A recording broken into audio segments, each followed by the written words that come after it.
কেন বললাম এই কথা?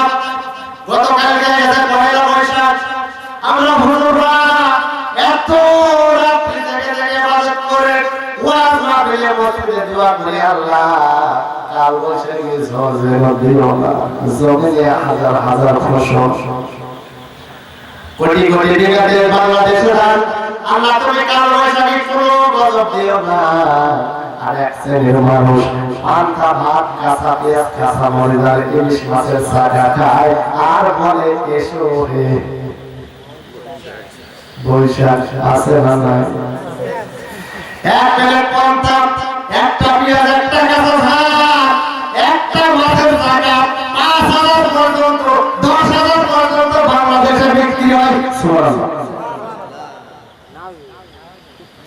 এই বৈশাখ যারা উদযাপন আমরা করলাম, এক মাসের রোজাও করলাম, বৈশাখ উদযাপন করলাম, আবার ওয়াজ মাহফিলেও গেলাম। আল্লাহ রাসূল জানিয়েছেন মানতাশাব্বাহু বিকাউমিন ফাহুয়া মিনহু মুসলিম, যে জাতি যার অনুসরণ করবে তার সাথেই তাকে হাসর নাসর করিয়ে জাহান্নামে পাঠা দেবে। এখন এই হিন্দুত্ববাদী বৈশাখ উদযাপন আমরা যারা করেছি, এই মুহূর্তে আমার কাছে ক্ষমা চান। পয়লা বৈশাখের জন্য তাহাজ্জুদ পড়ে আমরা দোয়া করি, আল্লাহ বৈশাখের তাণ্ডব থেকে আমাদেরকে হেফাজত করো। আর আপনার মতো আমার মতো যুবকরা সুন্দর করে গান করে, আর রাস্তাঘাটে রাস্তায় যেতে দেখলাম ১৪ কিলো পর্যন্ত রাস্তা এত সুন্দর করে সিলভার রং আর সিলার বলেন দিয়ে রং গাইছে। ১৪ কিলো, হাজার হাজার লাখ কোটি কোটি টাকা ক্ষতি। এই ক্ষতিগুলোর হিসাব কিন্তু আল্লাহর দরবারে দিতে হবে। আপনি পয়লা বৈশাখ হিসাবে মুসলমানের কোরআন হাদিসের মধ্যে পয়লা বৈশাখ নামে কিছু পালন করা লাগবে ১,৫০০ বছর থেকে আজকের দিন পর্যন্ত কিচ্ছু পাওয়া যায়। আপনি কোথায় পেলেন? যাকে বৈশাখ আমরা উদযাপন করবো না, এবার জিবরিল আমিন কাদা মাসের প্রশ্ন করেন, জিবরিল বুঝলাম ১ নম্বর বরকতটা তুলে নিয়ে চলে যাবা, দ্বিতীয় অবস্থায় আসে কি তুলে নিয়ে যাবা? আল্লাহ জিবরাইল ফেরেশতা বললেন, আল্লাহ ২ নম্বরে আমি আরেকটা জিনিস তুলে নিয়ে চলে যাব। জিনিসটা হচ্ছে কি, ওয়া মা খালাকুল জিন্না ওয়াল ইনস ইল্লা লিয়াবুদুন।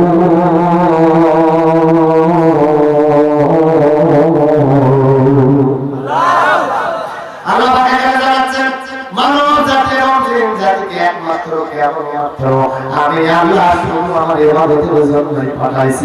জোরে জোরে বলুন আল্লাহু আকবার।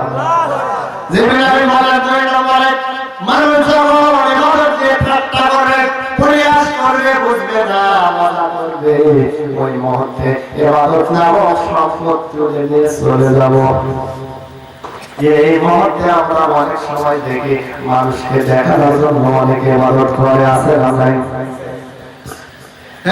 রমজান মাস চলে গেল, অনেক মানুষ আছে যে মানুষগুলি আমরা সরকারের ভয়, ইমামের ভয় সিয়াম রেখেছিলাম, এলাকায় তো একটাও নাই, ফজরের সাহায্য খায়, দিনের বেলা যোগবাজার যায়, গোপনে ভবিষ্যতের মধ্যে ঢুকে আবার খায়, বাড়িতে বউ জানে আমার স্বামী ভালোই পূজা করে। বাস্তবতার সঙ্গে আপনি আজকে আলোচনা বিষয়টা মিলিয়ে নেন, যতটুকু কথা বলবো মিলিয়ে নেন, বাস্তবতার সঙ্গে মিলে যাবে ইনশাআল্লাহ। তবে ১,৫০০ বছর আগের আলোচনা করতেছি, এখনকার না। তাহলে আমরা রোজা আমরা করবো মানুষকে দেখানোর জন্য, নামাজ আমরা করবো মানুষকে দেখানোর জন্য। কিছু নেতা আছে আবার একবারে আপনার আসলের নামাজ প্রায় ৩,০০০ পড়া লাগে, এইরকম নেতা বাংলাদেশের সংখ্যায় কিন্তু কম না, অনেক। এখন এক জায়গায় জামাত শুরু হয়েছে, সালাম দিয়ে কুলাকুলি করে এখন মনে মনে নেতা সাহেব ভাবতেছে এখানে যদি নামাজ না পড়ে, নামাজটা একটা পড়ে আসলাম, এই এলাকার লোকজন বলে আরে ভোটের সময় নেতা নামাজ পড়ে না, এখানেও পড়ছে। আবার আপনার নিষ্ঠপুর আপনার বড় মসজিদে গিয়ে দেখতেছে অনেকগুলি মানুষ সালাম কালামের জন্য বসছে আর ঘুরে, ওই জায়গায় গিয়ে দেখতেছে মানুষ এখনো নামাজ পড়ে, জামাত হচ্ছে, ওখানেও দৌড়তে মজুর দরকার হয় না, জামাতে দাঁড়িয়ে যায়। এরকম নেতা বাংলাদেশে তো নাই। তাহলে মানুষকে দেখানোর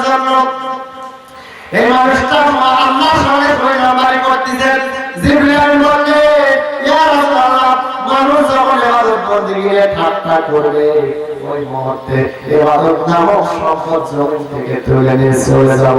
আমার তো মনে হয় এই সময় মানুষ বাস্তবতার সঙ্গে যদি মিলায় নামাজ রোজা হজ যাকাত জিহাদ যা কিছু আছে সবগুলি আমরা এখন মানুষকে দেখানোর জন্য করি। কথা বলুন ঠিক কিনা?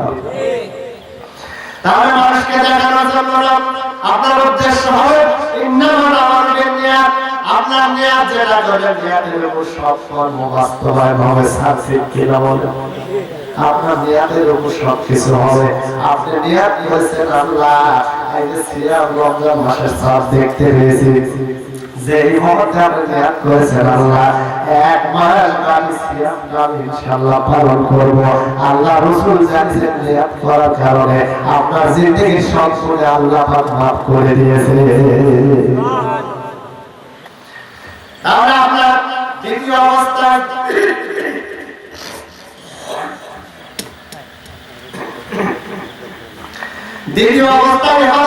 সম্পদ তুলে নিয়ে চলে যাবে ভাইজান। এইবারে জিবরিল আমিনকে প্রশ্ন করা হলো। আল্লাহ রাসূল সাল্লাল্লাহু আলাইহি ওয়াসাল্লাম বললেন, জিবরিল আমিন তৃতীয়বারের মতো এসে তুমি জমিন থেকে কি তুলে নিয়ে চলে যাবো?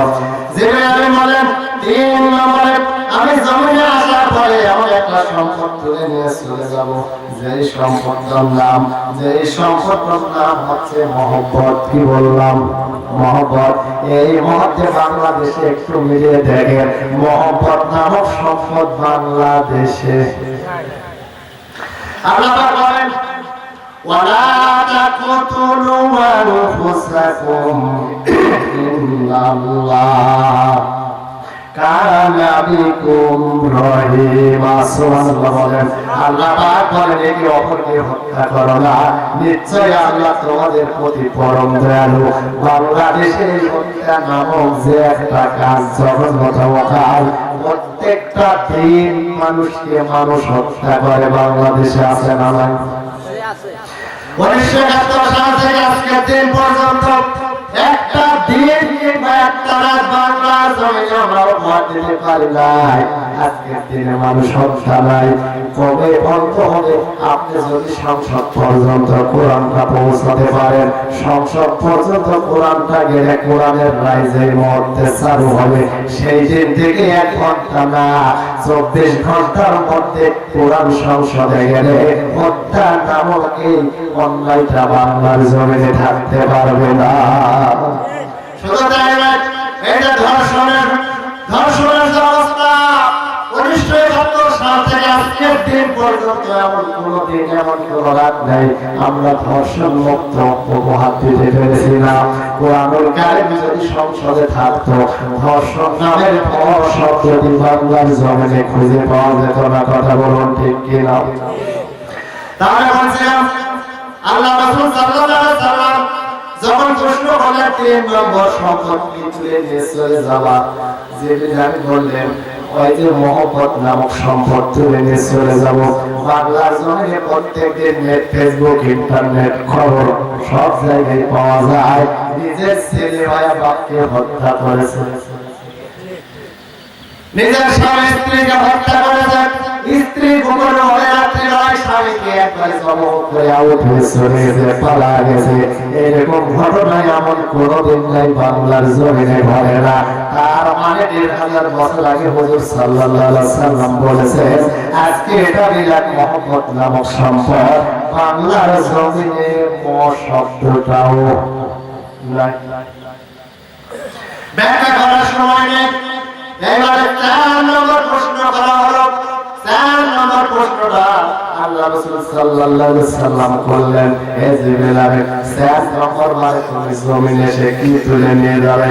আল্লাহ জিবরিল আমিন ফেরেশতা যে বিষয়টি বলছিল আল্লাহ কুরআনুল কারীমের মধ্যে রেকর্ড করে দিয়েছেন, কুল্লিল মুমিনিনা ইয়াগুদু মিন আবসারিহিম ওয়া ইয়াহফাযু ফুরুজাহুম যালিকা রাযকা লাহুম ইন্নাল্লাহা খাবীরুন বিমা ইয়াসনাউন।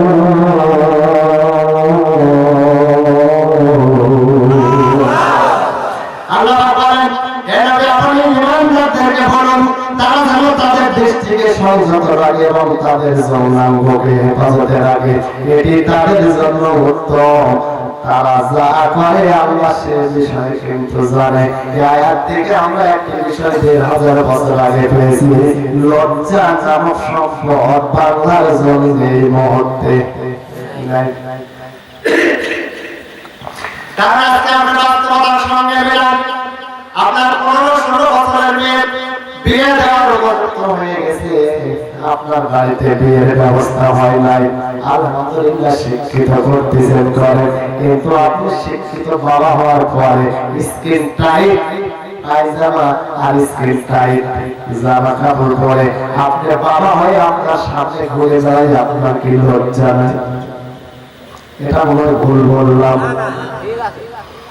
এরকম কথাগুলি বললে এক ছেলে মানুষ পছন্দ করে না, পছন্দ করার সঙ্গে সম্পর্ক নেই। এটা আঘাত লেগে যদি আজকে থেকে সে ভালো হয়, আমল করা শুরু করে, স্ত্রীকে বলবে তোর বেটি যেন আজকে থেকে এরকম পোশাক পরে আমার সামনে না আসে। এখন বেটিকে নিষেধ করতে যাবে কেমনে? ওই বেটির চাইতে আরো 120 মাইল বেগে তার মা।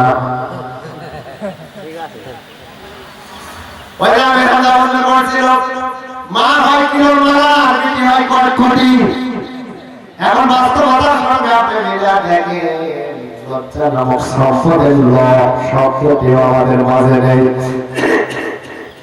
এই লজ্জা আমাদের মাঝে যে মুহূর্তে নাই, এই মুহূর্তে আল্লাহ পাক জিবরিল আমিনকে ঘোষণা দিয়েছেন, জিবরিল আমিন আমার বান্দা যখন আমার সঙ্গে 2 নম্বরই করে ফেলেছে, যাও যাও যাও লজ্জা নামক সম্পদ তুলে নিয়ে চলে আসো।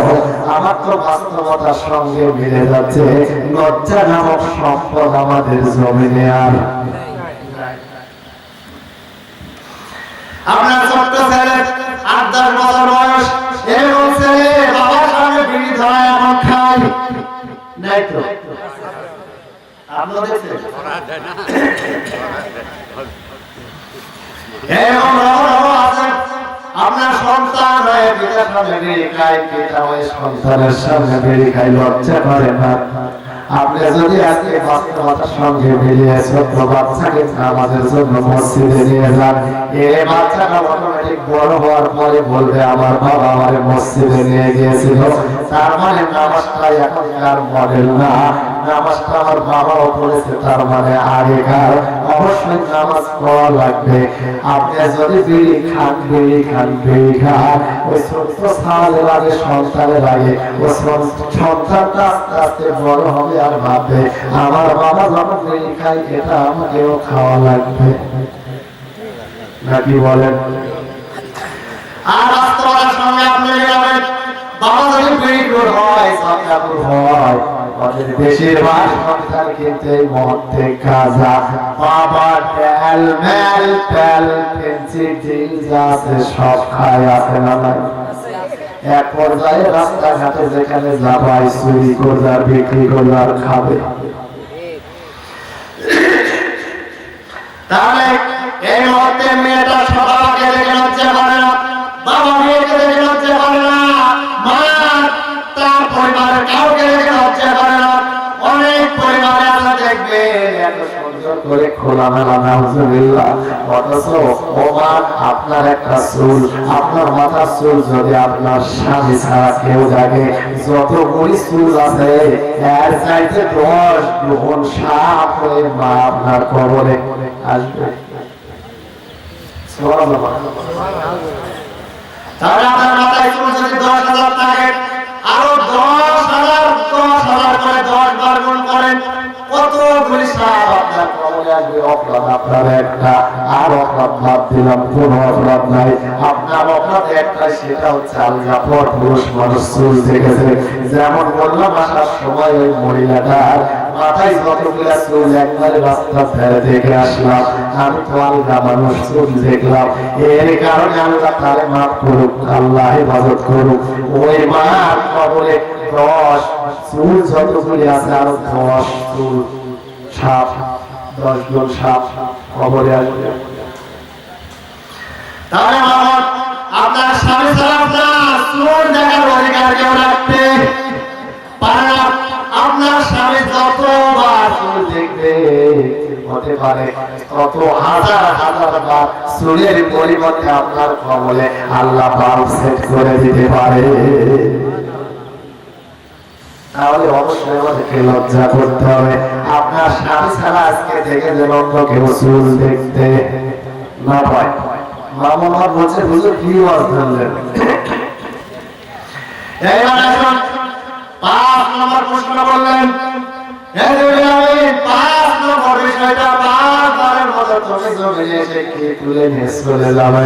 আল্লাহ পাক 1000 বছর আগে জানিয়ে দিয়েছেন, ওয়াইজা হাকামতুম বাইনান নাসি আন তাহকুমু বিল আদল ইন্নাল্লাহা নি'মা ইয়া'যুকুম বিহি ইন্নাল্লাহা কানা সামিয়ান বাসীরা।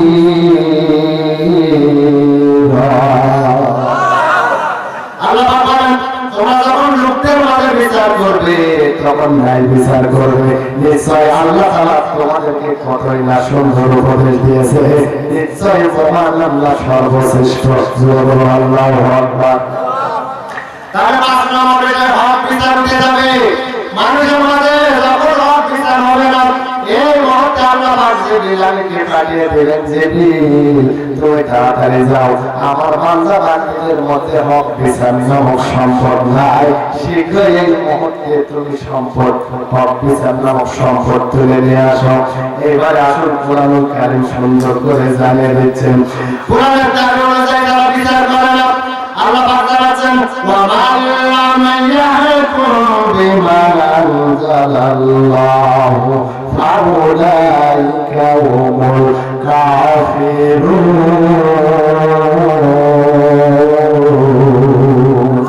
আল্লাহ পাক জানাচ্ছেন, কোরআনুল কারীম অনুযায়ী যারা বিচার ফায়সালা করে না তারা হচ্ছে কাফির। কি এখন তো বাংলার জমিনে সব বিচার খালি কোরআন দেয় হয়, কোরআন দেয় হয়। আরেকটা আল্লাহ জানাচ্ছেন, ওয়া মান ইয়াহকুম বিমা আনজালাল্লাহু ফাউলাইকা হুমুজ যালিমুন।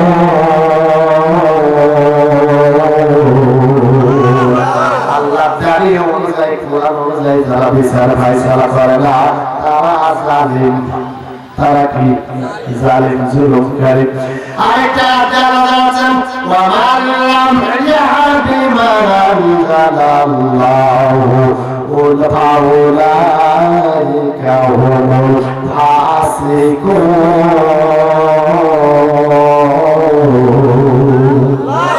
কোরআন দিয়ে যারা বিচার ফায়সালা করে না তারা ফাসিক। তারা যারা কোরআন দিয়ে বিচার করে না 1 নম্বরে কাফের, 2 নম্বরে জালিম, 3 নম্বরে ফাসিক। এখন আমার এই বাংলার জমিনে 3 ভাগ লোকের মধ্যে একটাও নাই, সব বিচার হয় কোরআন দিয়ে। কি দিয়ে? টাকা আছে যেদিকে বিচার আছে সেই দিকে সুবহানাল্লাহ। তাহলে আপনার 10টা বিষয় 10টা সম্পদ জমিন থেকে তুলে নিয়ে যাবে। যে মুহূর্তে বান্দাবান্দি আল্লাহর সঙ্গে 2 নম্বরে করবে, ওই মুহূর্তে আপনি যে পাঁচটি আপনার কাছে এই মুহূর্তে বললাম, এই 5টা সম্পদের একটা সম্পদও আমার জমিনে এই মুহূর্তে নাই। দেখি বাকি কয়টা বলতে পারি ইনশাআল্লাহ, চেষ্টা করবো। আপনাদের মসজিদের যেহেতু মাহফিল, মসজিদের কিছু কালেকশন করা দরকার। আপনার মসজিদ করার জন্য যারা একটা ঈদ সহযোগিতা করবে, আল্লাহ জানাচ্ছেন তার জন্য 2টা স্বর্ণের জান্নাতে আল্লাহ দেবে। সুবহানাল্লাহ। তাহলে এখানে যে সহযোগিতা করবে তার জন্য জান্নাতে সহযোগিতা করবে সরাসরি কে? আল্লাহ। আমরা খুব দ্রুত গতিতে 1 মণ, 2 মণ, 5 মণ, 7 মণ, 1 ব্যাগ, 2 ব্যাগ, 5 ব্যাগ, 10 ব্যাগ ইচ্ছা মতো আমরা দান করবে। প্রত্যেকের জন্য দোয়া হবে ইনশাআল্লাহ। তবে ওটাও কি করে আমরা কিছু হয়ে যাবে নাকি? প্রধান বক্তা অনেক সুন্দর আলোচনা করে আমাদের মাঝে উপস্থিত হয়ে গেছে। ইনশাআল্লাহ সময় মতো চলে আসবে। দোকান ভর্তি থেকে খাতে দোকানদার যারা গরিব দুটি মানুষ তারা নাকি বলেন, এদের কাছ থেকে আমরা যা পেয়েছি 920 টাকা। আলহামদুলিল্লাহ। আল্লাহ দোকানদার ভাইয়ের ব্যবসায় বরকত দান করে বলি আমিন। আপনারা সহজে করে সিলেট লেখাবেন সহজে কেউ আরো হবেন না, কারণ অনেকদিন পর মাহফিল, এই মাহফিল অবশ্যই আমাদের জন্য হতে পারে কি আমাদের ময়দানে নাজাতের উসিলা, নাকি বলেন?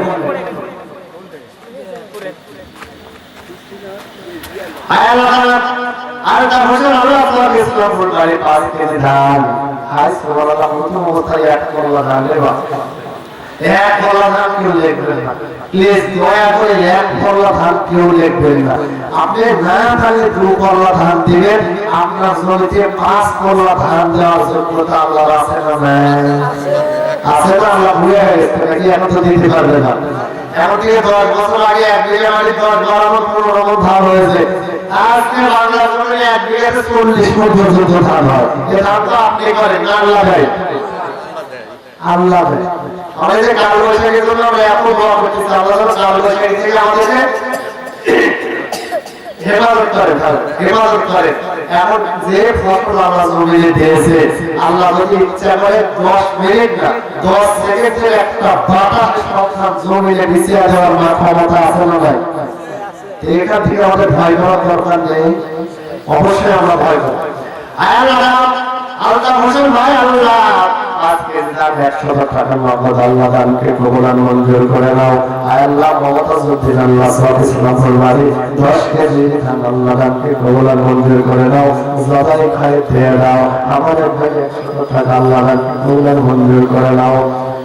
আয় আল্লাহ মালিকুল্লাহ তোরা মালিক আল্লাহ, যেমন বাড়ি 20 কেজি ধান 500 টাকা নগদ পিতা মাতা 2 জনের জন্য দোয়া চাই, আল্লাহ জান্নাত হিসাবে কবুল করে দাও। আল্লাহ যাদের খায় দিয়ে দাও। আয় আল্লাহ বলে খুশির আল্লাহ মুরগি ব্যবসায়ী সুযোগ বাজার থেকে এসে 500 টাকা দান আল্লাহ দানকে কবুল মঞ্জুর করে দাও।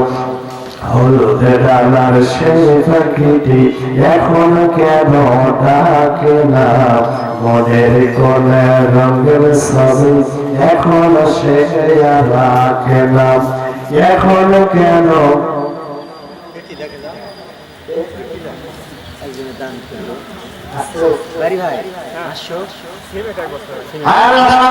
আমার কত সারা গোলাম, আল্লাহ গোলাম মাস্টার নামে পরিচিত, প্রায় জেলার মানুষ মনে হয়েছে গোলাম মাস্টার। আল্লাহ সারা অনেক স্নেহ করে, ভালোবাসে। 500 টাকা দান 1 বস্তা সিমেন্ট আল্লাহ মাস্টার সাহেবের দানকে কবুল মঞ্জুর করে নাও। জোরে জোরে বলুন আমিন।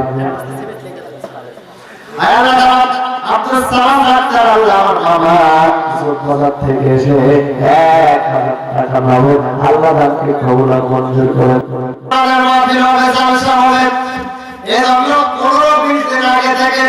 এরকম সুন্দর পোস্টার করে 25 দিন আগে থেকে পোস্টার করে এলাকায় মারে দেওয়া হয়েছে, দেওয়ালে ওয়ালে রাস্তাঘাটে বিভিন্ন জায়গায় সুন্দর করে দেওয়া আছে। কথা বলুন ঠিক কিনা? এরপরে 2 দিন ধরে মাইকিং করে এলাকার মানুষকে জানিয়ে দেওয়া হয়েছে আগামী 15 এপ্রিল দেওয়ানপাড়া ওয়াক্তে মসজিদে কোরআনের কথা শোনানো হবে। এই দাওয়াতের পরে যে মানুষগুলি আসে নাই তাদের ব্যাপারে আমার আল্লাহ 1000 বছর আগে চূড়ান্ত সিদ্ধান্ত দিয়ে দিয়েছেন।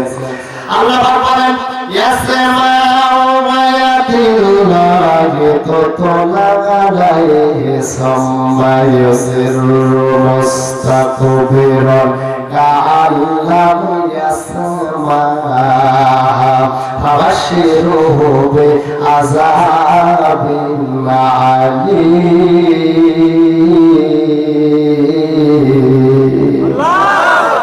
কথা সভাপতি সাহেব কথা আল্লাহ জানাচ্ছেন যে মানুষগুলি কোরআনের কথা হবে, মাইকিং শুনেছে, পূজা শুনেছে, পোস্টার দেখেছে, এর ফলেও যে মানুষগুলি মাহফিলে আসে নাই, অবহেলা করে বাড়িতে বসে আছে, হে নবী তাদেরকে সুসংবাদ দিয়ে দাও, তাদের জন্য আমি আল্লাহ মর্মান্তিক আযাবের ব্যবস্থা করে রেখেছি। জোরে জোরে বলুন নাউযুবিল্লাহ। তার মানে যারা তাদের ব্যাপারে সুখ খবর না দুঃখের খবর, কারণ এখানে কোরআনের কথা হবে। বিশ্বের মানচিত্রে কোরআনের চাইতে দামি জিনিস আছে নেই। এইবার আসুন এই কোরআনের মাহফিলে যারা আমরা চলে এসেছি নিয়াত করে যে আখেরে মোনাজাত হবে না যতক্ষণ ময়দান ছাড়ব না। ততক্ষণ এই নিয়াত করে আমরা যারা এসেছি, এই নিয়াত করে এসে বসেও গেছি, কোরআনের কথা শুনতেছি, কিন্তু হঠাৎ করে কোরআন থেকে প্রমাণ হয়ে যাচ্ছে সুদ খাওয়া যাবে না, ঘুষ খাওয়া যাবে না, অশ্লীলতার সঙ্গে যাওয়া যাবে না, জেনাবাগিচারে লিপ্ত হওয়া যাবে না, মিথ্যা মামলা দিয়ে মানুষকে জেলখানায় ঢোকানো যাবে না, ইত্যাদি ইত্যাদি কথাগুলি এই মুহূর্তে ওয়াজ করে বলা হচ্ছে কোরআন থেকে দলিল দিয়ে দিয়ে। এমন সময় আপনার একটা কথা মিলল না, হুজুর বলল বউরে পর্দার মধ্যে রাখা লাগবে। আমার বউটা একবারে সার্কাসের মেয়ে, আছে না নাই? আমি আসার সময় দেখলাম আপনাদের দেওয়ার পরে ঢোকার পরে সুন্দর করে বসে আছে, একবারে মাথায় একটাও কাপড় নাই। সুবহানাল্লাহ। মোটরসাইকেলের লাইট ছিল, আমি কাপ বন্ধ করে অন্ধকারে আসতে পারবো না। যে জায়গায় যাবেন, যেভাবে যাইবেন, সমস্যা সব জায়গায় মহিলা আছে না নাই? রাস্তাঘাট, বাজারের মার্কেট, শপিং, সব জায়গাতে খালি মহিলা মহিলা মহিলার মহিলা। চাঁপাইনবাবগঞ্জে যাচ্ছিলাম, নিয়াত করলাম আজকে কোনো মহিলার দিকে তাকাবো না, দেখে একটু উপর দিকে তাকা যায়, জানালা দিয়ে দেখতেছি দোতলার ছাদের উপরে এক মহিলা আর এক মহিলার মাথার চুল আসবা যায়। এখন আমাদের হুজুর তাকাবেন কেন, এখন রাস্তায় আসবেন কেমনে, যে দেখেন ডানে বামে সামনে পিছনে সব জায়গায় সংসদ নয়, আপনার প্রধানমন্ত্রী থেকে ওয়ার্ড পর্যন্ত মহিলা আছে না নাই? তাহলে তো বুদ্ধিও নাই, কিচ্ছু করার নাই। তাহলে আসলে এবারে আল্লাহ পাক জানাচ্ছেন যে বান্দাগুলি কোরআনের হক কথা শোনার পরে শরীরে আঘাত লেগে উঠে চলে যাবে, কষ্ট হয়ে চলে যাবে, আল্লাহর কথা শুনে চলে যাবে, নবীর হাদিস শুনে চলে যাবে, কষ্ট হয়ে তাদের ব্যাপারে আল্লাহ জানিয়ে দিচ্ছেন ওয়া ইযা আলিমা মিন আয়াতিনা শাইয়ান ইত্তাখাযা হুজুওয়ান উলাইকা লাহুম আযাবুম মুহিন।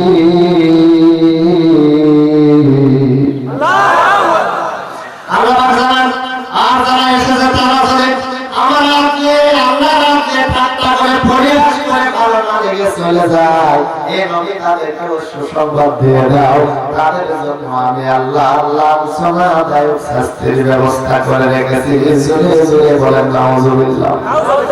তার মানে এখন আপনারা আঘাত লেগে চলে যান আর কোরআনের কথা শুনে যদি আপনি চলে যান, তাহলে আপনার পছন্দ কোরআন পছন্দ না, তার মানে আল্লাহ আপনাকে পছন্দ করবে না। হক কথা বলার চেষ্টা করবে, এখানে কোনো দলীয় কথা হবে না। আওয়ামী লীগ, বিএনপি, জামাত, ইসলাম সরাসরি কোরআন হাদিসের আলোকে কথা হবে। রাগ করতেছেন মনে হয়? আলোচনা কি বোঝা যায়?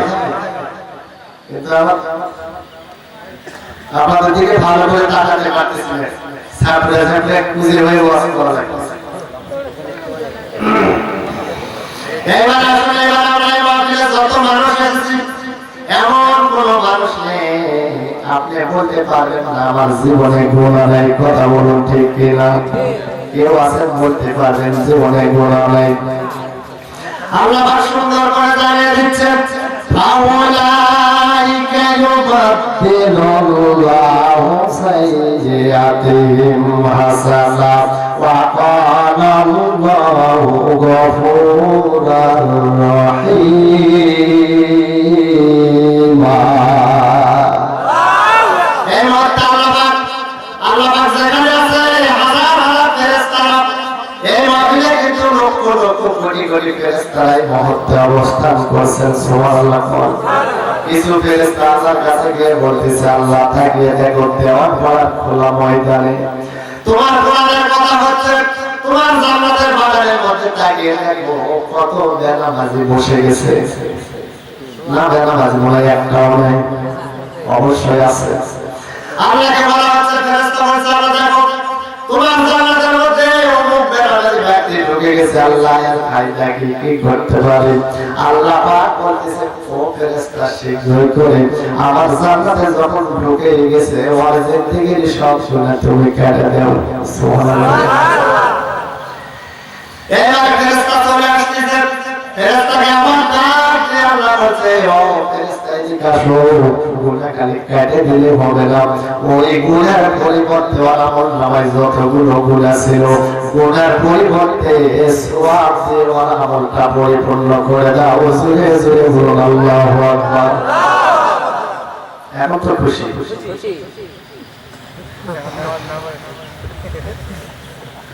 একটু কালিমা লা ইলাহা সুবহানাল্লাহ আলহামদুলিল্লাহ লা ইলাহা সুবহানাল্লাহ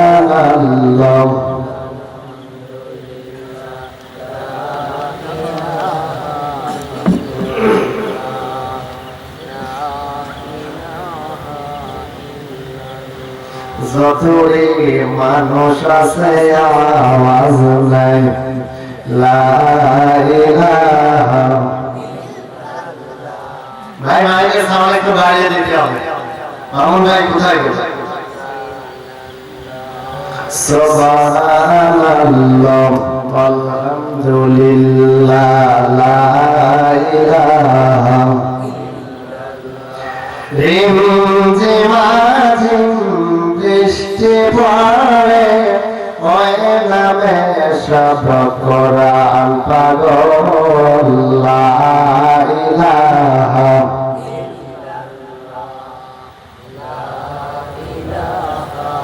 ইল্লাল্লাহ লা ইলাহা লা ইলাহা।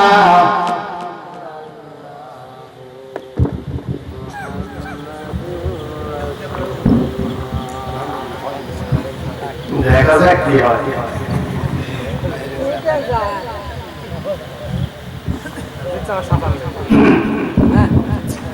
এক এক স্ত্রী করতে দিলে বা ওই ঠিক করে দাও ওই এটা কি দাও দিলে বা পুরা ঠিক করে দাও না কিছু বলা দরকার নাই ভাই কিছু সব থাকে টাইট করে দাও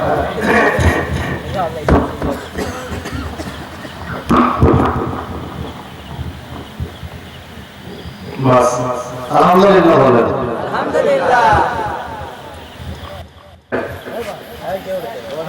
ওটাও কি করা যাবে? আপনাদের সামনে আজকে ছোট্ট একটি হাদিস থেকে কথা বলতে চাই। হাদিসের কুদসি থেকে কি বললাম? হাদিসের কুদসির মধ্য থেকে আল্লাহ রাসূল সাল্লাল্লাহু আলাইহি ওয়াসাল্লামের দরবারে জিবরিল আমিন 24,000 বার এসেছিল। কতবার? 24,000। সুবহানাল্লাহ বলেন। সুবহানাল্লাহ। কোন নবীর কাছে এতবার আসে নাই। শেষবার যাইবারে শেষবারের মতো এসেছিল। আল্লাহ রাসূল সাল্লাল্লাহু আলাইহি ওয়াসাল্লাম প্রশ্ন করলেন, হে জিবরিল আমিন, আমি আপনি ইন্তেকালের পরে এই জমিনে তুমি কি আর আসবা? জিবরিল আমিন বললেন, ইয়া রাসূলুল্লাহ, ইয়া হাবিবাল্লাহ, আপনি মারা যাবার পরে এই জমিনে আরো 10 বার আসবো। সুবহানাল্লাহ। জিবরিল আমিন বললেন 10 বার আসবো। হুজুর সাল্লাল্লাহু আলাইহি ওয়াসাল্লাম প্রশ্ন করলেন, জিবরিল আমিন 10 বার আসবে কেন? আমি কি শুনতে পারি? আল্লাহ রাসূলকে জিবরিল আমিন বলে দিলেন, 10 বার এসে 10টা সম্পদ এই জমিন থেকে তুলে নিয়ে চলে যাব। 10 বার 10টা সম্পদ এই জমিন থেকে তুলে নিয়ে চলে যাব। এই 10টা সম্পদ কি শুনতে রাজি আছেন তো? এই 10টা সম্পদ কি সুন্দর করে আপনাদের সামনে একটা একটা করে বলতে চাই। তাহলে আল্লাহ পাকের রাসূল সুন্দর করে বললেন, আর জিবরিল আমিন বললেন 10 বার জমিনে আসবো, 10টা সম্পদ জমিন থেকে তুলে নিয়ে চলে যাব।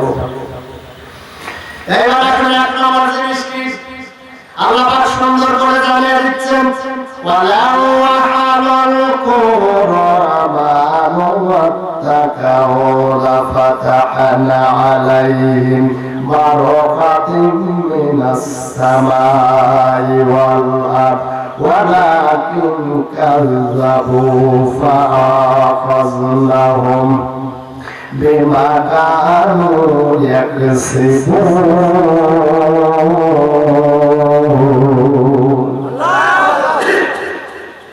আল্লাহ বলেন, আমার জনপদের আজিরাশিয়া যখন ইমান অবলম্বন করত, ভালো করে যদি তারা ঈমান আনতে এবং তাকওয়া অবলম্বন করত, তবে তাদের জন্য আসমান ও জমিনের যতগুলি দ্বার আছে সবগুলি আমি আল্লাহ উন্মুক্ত করে দিতাম। সুবহানাল্লাহ। কিন্তু যখন আমার বান্দারা আমাকে মিথ্যা প্রতিপন্ন করছিল, অতঃপর তাদের কৃতকর্মের জন্য তাদেরকে আমি আযাব দিয়েছিলাম। যুগে যুগে নবী রাসূলদের যুগে বিভিন্ন সময়ে অনেক জাতিকে আল্লাহ কিন্তু ধ্বংস করে দিয়েছিলেন। কথা বলো ঠিক কিনা? অনেক জাতিকে আল্লাহ ধ্বংস করে দিয়েছিলেন। তারা বলতো আমরা ঈমানদার, কিন্তু ভিতরে ঈমানের কোনো গোষ্ঠী ছিল না। এইভাবে আসুন, আল্লাহ পাক জিবরিলকে বললেন, জিবরিল বলেন 10টি জিনিস, 10টি সম্পদ জমিন থেকে তুলে নিয়ে চলে যাব। এক নম্বর বিষয় হচ্ছে আল্লাহ পাক এর রাসূলকে বললেন, জিবরিল আলাইহিস এক নম্বর সম্পদ হচ্ছে বরকত। কি বললাম?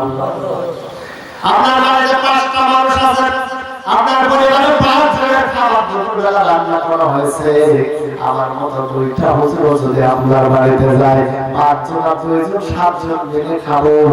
এরপরে ওই 5 জনের খাবার কিন্তু শেষ হবে না। এখানে বরকত দেন কে? আল্লাহ। এটাই বরকত। এই বরকতটা আপনি তাকিয়ে দেখুন, যে বরকত, এই বরকতটা এখন থেকে আগে যে পরিমাণ ছিল, যত ভালো করে মানুষের মনের মধ্যে ঈমানটা ছিল, যত মজবুত ছিল, এই মুহূর্তে এই ঈমানটা কিন্তু মানুষের মধ্যে নাই। কথা বলুন ঠিক কিনা? মনে মনে বলে, আরে দুপুরবেলা একটু খাসির গোশত রান্না করেছে, 2টা মানুষ পরিবারে 3টা মানুষ খাবো, এর মধ্যে আবার কুটুম আছে না নাই? আজকে একটা দেশি মুরগি রান্না করেছে, 3-4 জন মানুষ একটু ভালো করে খাবো, এটা আবার একটা দেখতেছি মুসাফির আসছে, আরে আমার খাবার দেওয়া লাগবে, সময় পাই না। আছে এরকম লোক আছে। আল্লাহ পাক জানাচ্ছেন, এই রকম মানসিকতা যখন মানুষের মধ্যে চলে আসবে, ওই মুহূর্তে আল্লাহ পাক বরকত নামক সম্পদ তুলে নিয়ে চলে যাবে। 1000 বছর আগের কথা এই মুহূর্তে বাস্তবতার সঙ্গে মিলায় বরকত নামক সম্পদ মানুষের মধ্যে আর নাই। বিশাল হাতে যারা করতে পারবো না, ছোট্ট ছোট্ট করে বলতে চাই একটু বোঝানোর জন্য। 1 নম্বর প্রশ্ন ছিল বরকত। আরেকটা বিষয় আপনি বুঝতে পারবেন, আপনি এক্সাম্পলের ধারাটা একটু ভালো করে বোঝেন। আপনি যখন এই দেওয়ানপাড়াতে দেউল রান্না হয়েছিল, এখন থেকে 10-15 বছর আগে, 20 বছর আগে, এখানে মুক্তিয়া মসজিদের পাশের বাড়িতে দেউল রান্না করা হয়েছিল। রাস্তা দিয়ে যদি মানুষ যেত, যে তাহলে বুঝতে পারতো ওই পাড়ার মধ্যে কে জানি দেউল রান্না করতেছে। আজকে আপনি দেউল রান্না করতেছেন আপনার ঘরে, আপনি বাইরে বসে আছেন, দেউল রান্না করতেছেন না পানি জাল করতেছে, আল্লাহই জানে। ঠিক কিনা বলেন? ব্যাখ্যা বেশি দেব না। আপনি এখন থেকে 15-20 বছর আগে আপনি ইলিশ মাছ খেয়েছেন, আজকের দিনটা আপনি ইলিশ খেয়েছেন, ইলিশটা খেয়েছেন আজকে, আপনি 1 সপ্তাহ পরে আপনি নাকের কাছে হাত দিয়ে দেখতেছেন 1 সপ্তাহ আগে ইলিশ খাওয়ার গন্ধটা হাতে লেগেছিল। আজকে বাস্তবতার সঙ্গে আপনি গেলাম, টাটকা ইলিশ 1800 টাকা কেজি, এরপর আপনি 2000 টাকা কেজি হলো কিনে নিয়ে এসেছেন। সুন্দর করে বউকে বললেন, বউ রান্না করো, একটু জন্মের খাওয়া খাই। আপনি রান্না করে খেয়ে একটু পরে হাত ধুয়ে মুখের কাছে দেখতেছেন আপনি ইলিশ খাইছেন না সিলভার খাইছেন, আল্লাহ জানে। কথা বলুন ঠিক কিনা? এভাবে আপনি যত কিছু আছে সবগুলোর সঙ্গে আপনি মিলান, কোনটার সঙ্গে 1000 বছর আগে যে বরকত মিলবে না। এই মুহূর্তে না মিলার কারণ আল্লাহর এই বরকত দিয়ে মানুষরা যখন 2 নম্বরই করে, আল্লাহ তখন জিবরিলকে পাঠিয়ে দেয়, জিবরিল তুমি যাও, আমার বান্দারা আমার সঙ্গে 2 নম্বরই করেছে, তোমরা 3 নম্বরই করে তুলে নিয়ে চলে আসো। কেন বললাম এই কথা? গতকালকে গেছে 1 বৈশাখ, আমরা হুজুররা এত রাত্রি জেগে জেগে ইবাদত করে ওয়াজ মাহফিলে মসজিদে দোয়া করি, আল্লাহ কাল বৈশাখী ঝড় যেন দিও না, জমিনে হাজার হাজার ফসল কোটি কোটি টাকা দিয়ে বাংলাদেশে দান আল্লাহ তুমি কাল বৈশাখী কোনো গজব দিও না। আর এক শ্রেণীর মানুষ পান্তা ভাত কাঁচা পেঁয়াজ কাঁচা মরিচ আর ইলিশ মাছের চাকা খায় আর বলে এসো হে বৈশাখ আছে না নাই। এক প্লেট পান্তা একটা পেঁয়াজ একটা কাঁচা ভাত একটা মাছের চাকা ৫,০০০ পর্যন্ত ১০,০০০ পর্যন্ত বাংলাদেশে বিক্রি হয়। সুবহানাল্লাহ। এই বৈশাখ যারা উদযাপন আমরা করলাম, এক মাসের রোজাও করলাম, বৈশাখ উদযাপন করলাম, আমার ওয়াজ মাহফিলেও গেলাম। আল্লাহ রাসূল জানিয়েছেন মান তাশাব্বাহু বিকাওমি ফাহুয়া মিনহু মুসলিম, যে জাতি যার অনুসরণ করবে তার সাথেই তাকে হাসর নাসর করিয়ে জাহান্নামে পাঠা দেবে। এখন এই হিন্দুত্ববাদী বৈশাখ উদযাপন আমরা যারা করেছি এই মুহূর্তে আমরা কাছে ক্ষমা চান। পয়লা বৈশাখের জন্য তাহাজ্জুদ পড়ে আমরা দোয়া করি, আল্লাহ বৈশাখের তাণ্ডব থেকে আমাদেরকে হেফাজত করো। আর আপনার মতো আমার মতো যুবকরা সুন্দর করে গান গায় আর রাস্তাঘাটে রাস্তায় যেতে দেখলাম ১৪ কিলো পর্যন্ত রাস্তা এত সুন্দর করে সিলভার রং আর সিলার যা বলেন দিয়ে রং গাইছে। ১৪ কিলো হাজার হাজার লাখ কোটি কোটি টাকা ক্ষতি। এই ক্ষতি করার হিসাব কিন্তু আল্লাহর দরবারে দিতে হবে। আপনি পয়লা বৈশাখ হিসাবে মুসলমানের কোরআন হাদিসের মধ্যে পয়লা বৈশাখ নামে কিছু পালন করা লাগবে ১,৫০০ বছর থেকে আজকের দিন পর্যন্ত কিচ্ছু পাওয়া যায়। আপনি কোথায় পেলেন? যাকে বৈশাখ আমরা উদযাপন করবো না এবার জিবরিল আমিন আল্লাহ রাসূল প্রশ্ন করেন, জিবরিল বললাম এক নম্বর বরকতটা তুলে নিয়ে চলে যাবা, দ্বিতীয় অবস্থায় আসে কি তুলে নিয়ে যাবা? আল্লাহ জিবরিল ফেরেশতা বললেন আল্লাহ দুই নম্বরে আমি আরেকটা জিনিস তুলে নিয়ে চলে যাব। জিনিসটা হচ্ছে কি ওয়া মা খালাকুল জিন্না ওয়াল ইনসা ইল্লা লিয়াবুদুন।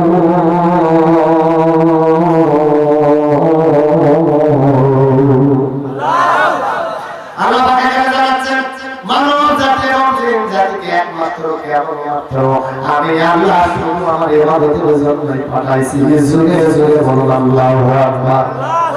জিবরিল বলেন দুই নম্বরে মানুষ যখন ইবাদতকে ঠাট্টা করে পরিহাস করবে বুঝবে না মজা করবে, ওই মুহূর্তে ইবাদত নামক সম্পদ তুলে নিয়ে চলে যাব।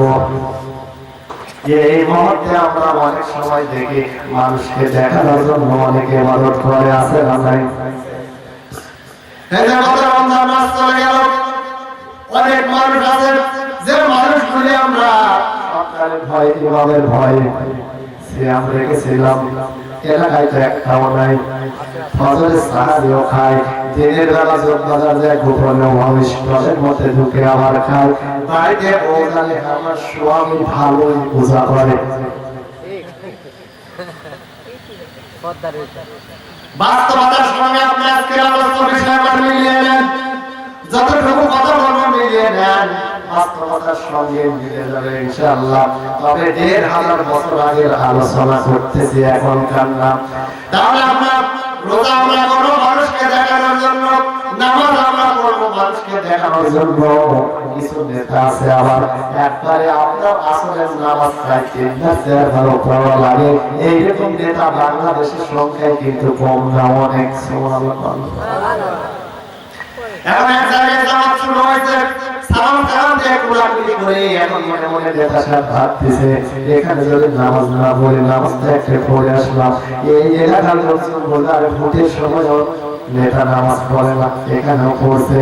আবার আমরা বিষ্ণুপুর আপনার বড় মসজিদে গিয়ে দেখতেছে অনেকগুলি মানুষ সালামের জন্য বসছে আর ঘুরে, ওই জায়গায় গিয়ে দেখতেছে মানুষ এখনো নামাজ পড়ে, জামাত হচ্ছে, ওখানেও ধরতে মজুর দরকার হয় না, জামাতে দাঁড়িয়ে দেয়। এইরকম নেতা বাংলাদেশে তো নাই। তাহলে মানুষকে দেখানোর জন্য এই মানুষটা আল্লাহর সঙ্গে দুই নম্বরই করতেছে। জিবরিল বললেন ইয়া রাসূলুল্লাহ, মানুষ যখন ইবাদত করতে গিয়ে নিয়ে ঠাট্টা করবে, ওই মুহূর্তে ইবাদত নামক সম্পদ জমিন থেকে তুলে নিয়ে চলে যাব। আমার তো মনে হয় এই সময় মানুষ বাস্তবতার সঙ্গে যদি মিলায়, নামাজ, রোজা, হজ, যাকাত, জিহাদ যা কিছু আছে সবগুলি আমরা এখন মানুষকে দেখানোর জন্য করি। কথা বলুন ঠিক কিনা? তাহলে মানুষকে দেখানোর জন্য আপনার উদ্দেশ্য হবে ইন্নামাল আমালু বিন্নিয়াত। আপনার নিয়াত যেটা করবেন, নিয়াতের উপর সব কর্ম বাস্তবায়ন হবে। সাকসেস কিনা বলেন? আপনার নিয়াতের উপর সবকিছু হবে। আপনি নিয়াত করেছেন আল্লাহ, এই যে সিয়াম রমজান মাসের চাঁদ দেখতে পেয়েছি, যে এই মুহূর্তে আপনি নিয়াত করেছেন আল্লাহ এক মাস আমি সিয়াম আমি ইনশাআল্লাহ পালন করব। আল্লাহ রাসূল জানিয়েছেন নিয়াত করার কারণে আপনার জিন্দেগির সব গুনাহ আল্লাহ পাক মাফ করে দিয়েছে। তাহলে আপনার দ্বিতীয় অবস্থায়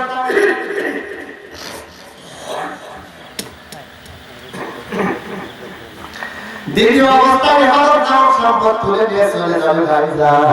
এইবারে জিবরিল আমিনকে প্রশ্ন করা হলো। আল্লাহ রাসূল সাল্লাল্লাহু আলাইহি ওয়াসাল্লাম বলেন, জিবরিল আমিন তৃতীয়বারের মতো এসে তুমি জমিন থেকে কি তুলে নিয়ে চলে যাও? জিবরিল আমিন বলেন, 3 নম্বরে আমি জমিনে আসার পরে এমন একটা সম্পদ তুলে নিয়ে চলে যাব, যে সম্পদের নাম হচ্ছে মহব্বত। কি বললাম? মহব্বত। এই মুহূর্তে বাংলাদেশে একটু মিলিয়ে দেখেন, মহব্বত নামক সম্পদ বাংলাদেশে। আল্লাহ বলেন, ওয়ালা তাকতুলু আনফুসাকুম ইন্নাল্লাহ কানা বিকুম রহিমা। সুবহানাল্লাহ বলেন। আল্লাহ পাক বলেন, একে অপরকে হত্যা করো না, নিশ্চয়ই আল্লাহ তোমাদের প্রতি পরম দয়ালু। বাংলাদেশে হত্যা নামক যে একটা কাজ, জঘন্যতম কাজ, প্রত্যেকটা দিন মানুষকে মানুষ হত্যা করে বাংলাদেশে, আছে না নাই? 1971 সাল থেকে আজকের দিন পর্যন্ত একটা দিন কিংবা একটা রাত বাংলার জমিনে আমরা উপহার দিতে পারি নাই। আজকের দিনে মানুষ হত্যা নাই। কবে বন্ধ হবে? আপনি যদি সংসদ পর্যন্ত কোরআনটা পৌঁছাতে পারেন, সংসদ পর্যন্ত কোরআনটা গেলে কোরআনের রায় যে মুহূর্তে চালু হবে, সেই দিন থেকে 1 ঘন্টা না 24 ঘন্টার মধ্যে কোরআন সংসদে গেলে হত্যা নামক এই অন্যায়টা বাংলার জমিনে থাকতে পারবে না। শুধু তাই নয়, এটা ধর্ষণের অবস্থা 1971 সাল থেকে আজকের দিন পর্যন্ত এমন কোন দিন, এমন কোন রাত নেই আমরা ধর্ষণ মুক্ত উপহার দিতে পেরেছি না। কোরআনুল কারীম যদি সংসদে থাকতো, ধর্ষণ নামের শব্দটি বাংলার জমিনে খুঁজে পাওয়া যেত না। কথা বলুন ঠিক কিনা? তাহলে বলছিলাম, আল্লাহ রাসূল সাল্লাল্লাহু আলাইহি ওয়াসাল্লাম যখন প্রশ্ন করলেন 3 নম্বর সম্পদ কি তুলে নিয়ে চলে যাবা, জিবরিল আমিন বললেন, ওই যে মহব্বত নামক সম্পদ তুলে নিয়ে চলে যাব। বাংলার জমিনে প্রত্যেকদিন নেট, ফেসবুক, ইন্টারনেট, খবর সব জায়গায় পাওয়া যায়, নিজের ছেলে ভাইয়া বাপকে হত্যা করেছে, নিজের স্বামী স্ত্রীকে হত্যা করেছে, স্ত্রী গোপন হয়ে রাত্রি বেলায় স্বামীকে একবারে জবহ করে আউট হয়ে চলে গেছে, পালা গেছে। এরকম ঘটনা এমন কোনদিন নাই বাংলার জমিনে ঘটে না। তার মানে 1000 বছর আগে হুজুর সাল্লাল্লাহু আলাইহি ওয়াসাল্লাম বলেছেন, আজকে এটা বিলাত মহব্বত নামক সম্পদ বাংলার জমিনে শব্দটাও নাই। ব্যাখ্যা করার সময় নেই। এবারে 4 নম্বর প্রশ্ন করা হলো। 4 নম্বর প্রশ্নটা আল্লাহ রাসূল সাল্লাল্লাহু আলাইহি ওয়াসাল্লাম করলেন, হে জিবরিল আমিন 4 নম্বর বারে তুমি জমিনে এসে কি তুলে নিয়ে যাবে? আল্লাহ জিবরিল আমিন ফেরেশতা যে বিষয়টি বলছিল, আল্লাহ কুরআনুল কারীমের মধ্যে রেকর্ড করে দিয়েছেন, কুল্লিল মুমিনিনা ইয়াগুদু মিন আবসারিহিম ওয়া ইয়াহফাযু ফুরুজাহুম যালিকা আযকা লাহুম ইন্নাল্লাহা খাবীরুন বিমা ইয়াসনাউন।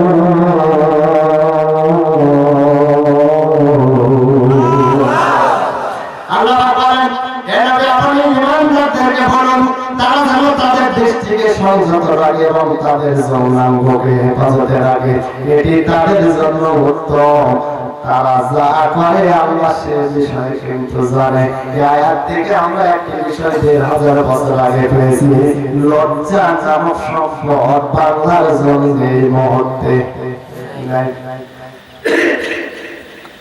কারণ আজকে আমরা বাস্তবতার সঙ্গে মিলান, আপনার 15-16 বছরের মেয়ে বিয়ে দেওয়ার উপযুক্ত হয়ে গেছে, আপনার বাড়িতে বিয়ের ব্যবস্থা হয় নাই, আলহামদুলিল্লাহ শিক্ষিত করতেছেন করেন, কিন্তু আপনি শিক্ষিত বাবা হওয়ার পরে স্কিন টাইট পায়জামা আর স্কিন টাইট জামা কাপড় পরে আপনি বাবা হয়ে আপনার সামনে ঘুরে বেড়াই, আপনার কি লজ্জা নাই?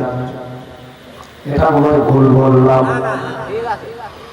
এরকম কথাগুলি বললে এক ছেলে মানুষ পছন্দ করে না, পছন্দ করার সঙ্গে সম্পর্ক নেই। এটা আঘাত লেগে যদি আজকে থেকে সে ভালো হয়, আমল করা শুরু করে, স্ত্রীকে বলবে তোর বেটি যেন আজকে থেকে এরকম পোশাক পরে আমার সামনে না আসে।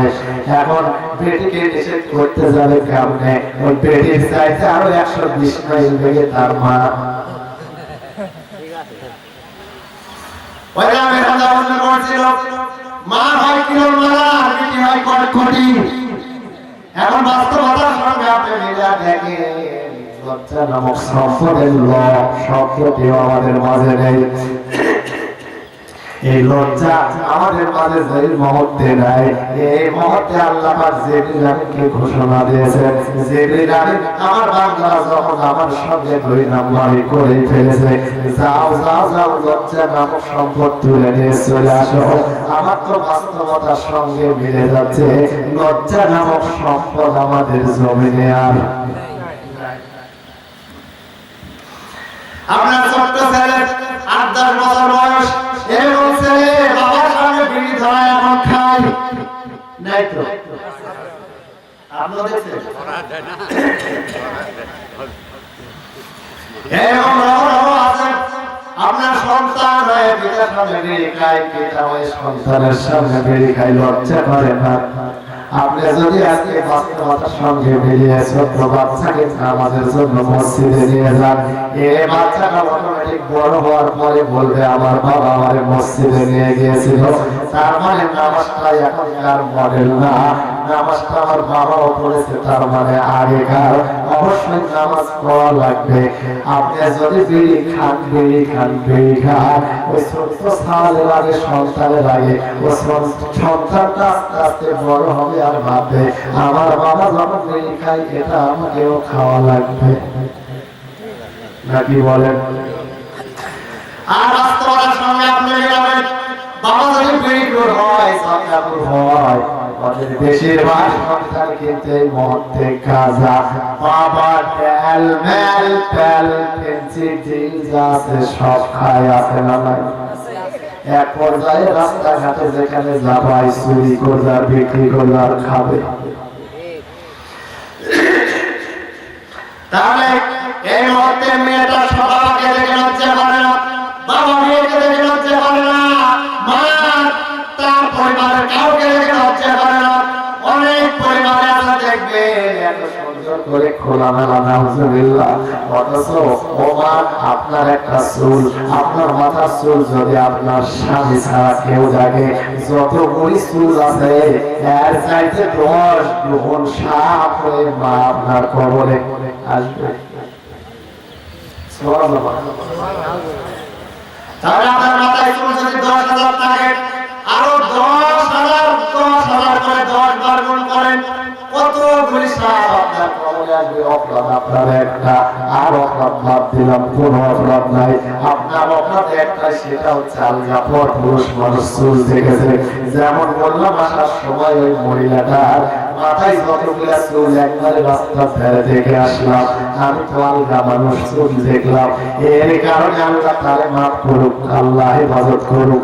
ওই মার কবরে 10 চুল যতগুলি আছে আরো 10 চুল সাপ, 10 জন সাপ কবরে আসবে। তাহলে আপনার স্বামী ছাড়া আপনার চুল দেখার অধিকার কেউ রাখতে পারে না। আপনার স্বামী যতবার চুল দেখবে হতে পারে, কত হাজার হাজার বার চুলের পরিবর্তে আপনার কবলে আল্লাহ বাল্ব সেট করে দিতে পারে। তাহলে অবশ্যই আমাদেরকে লজ্জা করতে হবে। আপনার স্বামী ছাড়া আজকে থেকে যেন অন্য কেউ চুল দেখতে না পায়। মামুন আমার বলছে হুজুর কি ওয়াজ ধরলেন। এইবার আসুন 5 নম্বর প্রশ্ন বললেন, পাঁচ নম্বর বিষয়টা 5 বারের মতো তুমি জমিনে এসে কি তুলে নিয়ে চলে যাবে। আল্লাহ পাক 1000 বছর আগে জানিয়ে দিয়েছেন, ওয়াইজা হাকামতুম বাইনান নাসি আন তাহকুমু বিল আদল ইন্নাল্লাহা লিম্মা ইয়াহযুকুম বিহি ইন্নাল্লাহা কানা সামিয়ান বাসীরা। আল্লাহ পাক বলেন, তোমরা যখন লোকদের মাঝে বিচার করবে তখন ন্যায় বিচার করবে। নিশ্চয় আল্লাহ তাআলা তোমাদেরকে কতই না সুন্দর উপদেশ দিয়েছে। নিশ্চয় মহান আল্লাহ সর্বশ্রেষ্ঠ। আল্লাহু আকবার। তাহলে 5 নম্বর বিষয় হক বিচার উঠে যাবে।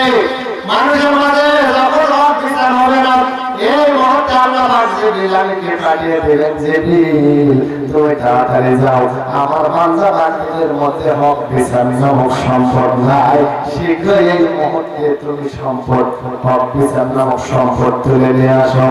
এবার আসুন কোরআনুল কারীম সুন্দর করে জানিয়ে দিচ্ছেন, কোরআনের কারণ অনুযায়ী যারা বিচার করে না, আল্লাহ পাক জানাচ্ছেন, ওয়া মান লাম ইয়াহকুম বিমা আনজালাল্লাহু ফাউলাইকা হুমুল কাফিরুন।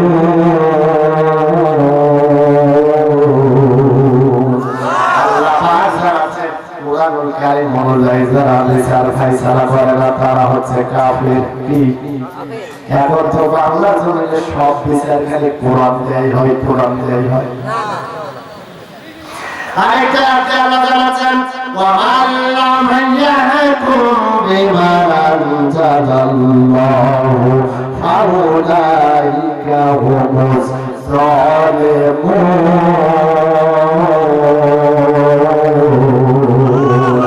আল্লাহ জানি অনুযায়ী কোরআন অনুযায়ী যারা বিচার ফায়সালা করে না তারা জালিম।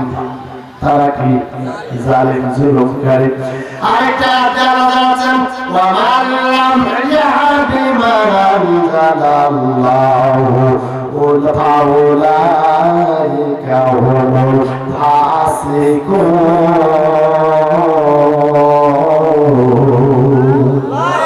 কোরআন দিয়ে যারা বিচার ফায়সালা করে না তারা ফাসিক। তারা যারা কোরআন দিয়ে বিচার করে না, 1 নম্বরে কাফের, 2 নম্বরে জালিম, 3 নম্বরে ফাসিক। এখন আমার এই বাংলার জমিনে 3 ভাগ লোকের মধ্যে একটাও নাই, সব বিচার হয় কোরআন দিয়ে। কি দিয়ে? টাকা আছে যেদিকে বিচার আছে সেই দিকে সুবহানাল্লাহ। তাহলে আপনার 10টা বিষয় 10টা সম্পদ জমিন থেকে তুলে নিয়ে যাবে। যে মুহূর্তে বান্দাবান্দি আল্লাহর সঙ্গে 2 নম্বরই করবে, ওই মুহূর্তে আপনি যে পাঁচটি আপনার কাছে এই মুহূর্তে বললাম, এই 5টা সম্পদের একটা সম্পদও আমার জমিনে এই মুহূর্তে নাই। দেখি বাকি কয়টা বলতে পারি ইনশাআল্লাহ, চেষ্টা করবো আপনাদের